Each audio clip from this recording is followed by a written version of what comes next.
Hi నమస్తే అండి, welcome to MD వారి వంటలు. ఈరోజు నేను చేయబోయే రెసిపీ చాలా హెల్దీ రెసిపీ అండి. అదేంటో తెలుసా? జొన్న పిండి తపాలా చెక్క అండి.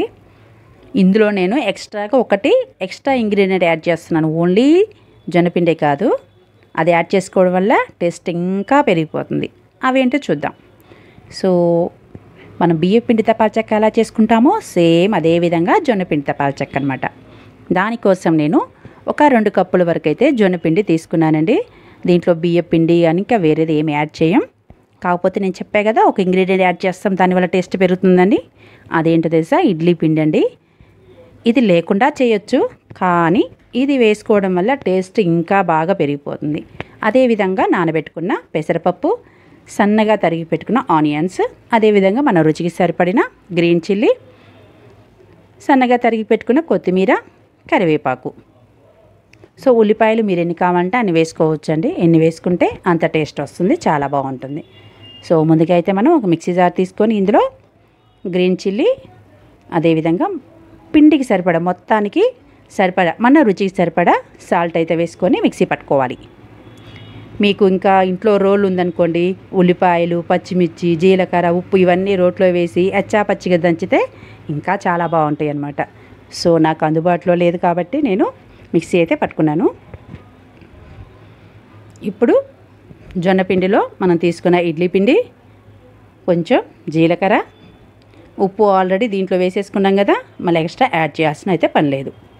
అదేవిధంగా నానబెట్టుకున్న పెసరపప్పు, ఉల్లిపాయలు, గ్రీన్ చిల్లీ పేస్ట్, అదేవిధంగా సన్నగా తరిగి పెట్టుకున్న కొత్తిమీర, కరివేపాకు, వీటన్నిటిని అయితే మనం బాగా కలిపేసుకోవాలి. ముందే వాటర్ యాడ్ చేయాల్సిన పని లేదండి. ఇడ్లీ పిండి వేసుకున్నాం కదా, అదేవిధంగా ఆనియన్స్లో తేమ ఉంటుంది కదా, ముందుగా మామూలుగా కలిపేసుకోండి. కావాలంటే మధ్యలో వాటర్ యాడ్ చేసుకొని గట్టిగా కలుపుకోవాలి. మరీ గట్టిగా కాదండి, మనకి రొట్టెలు నొక్కడానికి వీలుగా ఆ విధంగా కలుపుకుంటే సరిపోతుంది. ఈ కన్సిస్టెన్సీ వచ్చే వరకు అయితే కలుపుకుంటే సరిపోతుంది. ఇది ఇప్పటికిప్పుడు కలిపేసుకొని ఇలా చేసుకున్నా బాగుంటుంది. లేదంటే ఒక హాఫ్ అన్ అవర్ అయితే పక్కన పెట్టేసామనుకోండి, ఆ తర్వాత చేసుకుంటే half an hour to 1 hour అయినా పర్వాలేదండి. టేస్ట్ అయితే ఇంకా రెండింతలు అన్నమాట, అంత బాగుంటాయి అన్నమాట. ఇంకాసేపు ఒక 1 అవర్ తర్వాతకి చేసుకుంటే ఇంకా చాలా బాగుంటుంది. మీకు ఏ సైజులో కావాలో ఆ సైజు అయితే పిండి ముద్దలు తీసుకొని ఈ విధంగా నొక్కేసుకోండి. నేను పచ్చ జొన్నలు వాడానండి, వీటికన్నా కూడా తెల్ల జొన్నలు అయితే బెస్ట్.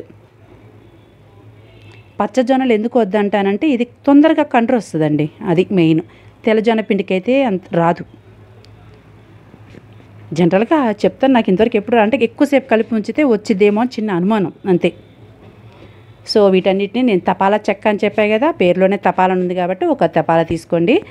మీకు ఇంకా కొంచెం ఫ్రీగా వెడల్పుగా ఉండేది ఉంటే దాంట్లో చేసుకున్న బెస్ట్. సో దీంట్లో ఒక 100 ml వరకు అయితే ఆయిల్ అయితే యాడ్ చేసుకోవాలి. ఒక్కసారి ఈ ఆయిల్ మొత్తం తపాలకి స్ప్రెడ్ అయ్యే విధంగా ఈ విధంగా తిప్పేసుకోండి.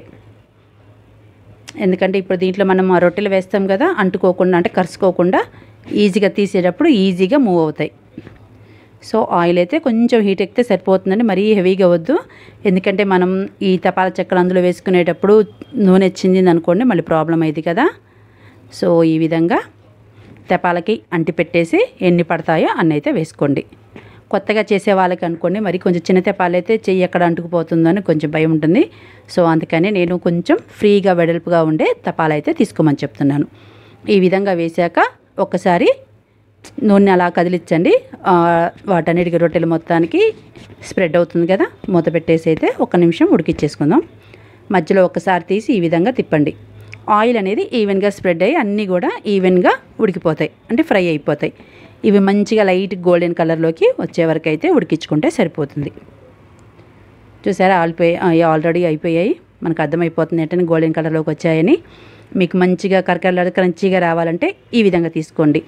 వద్దు కొంచెం ఇంట్లో పెద్దవాళ్ళు ఉన్నారంటే దీనికంటే కొంచెం ముందుగా లైట్గా కలర్ చేంజ్ అవ్వగానే తీసేయొచ్చండి, ఉడికిపోతాయి. మూత పెడతాం కదా.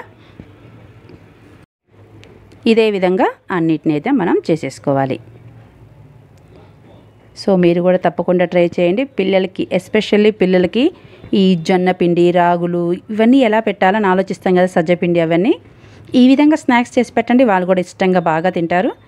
ఎందుకంటే టేస్ట్ కూడా బాగుంటాయి. ఇడ్లీ పిండి వేయడం వల్ల టేస్ట్ ఇంకా పెరిగిపోతుంది. నేను చెప్పాను కదా, ఒక 1 అవర్ అలా రెస్ట్ చేసామనుకోండి, కలిపేసి అలా పక్కన పెట్టేసుకొని తర్వాత చేసుకోండి, ఇంకా చాలా బాగుంటాయి.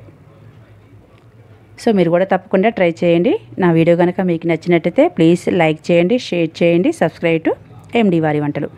మా ఛానల్కి ఎవరైతే కొత్తగా వచ్చారో ప్లీజ్ సబ్స్క్రైబ్ చేయండి.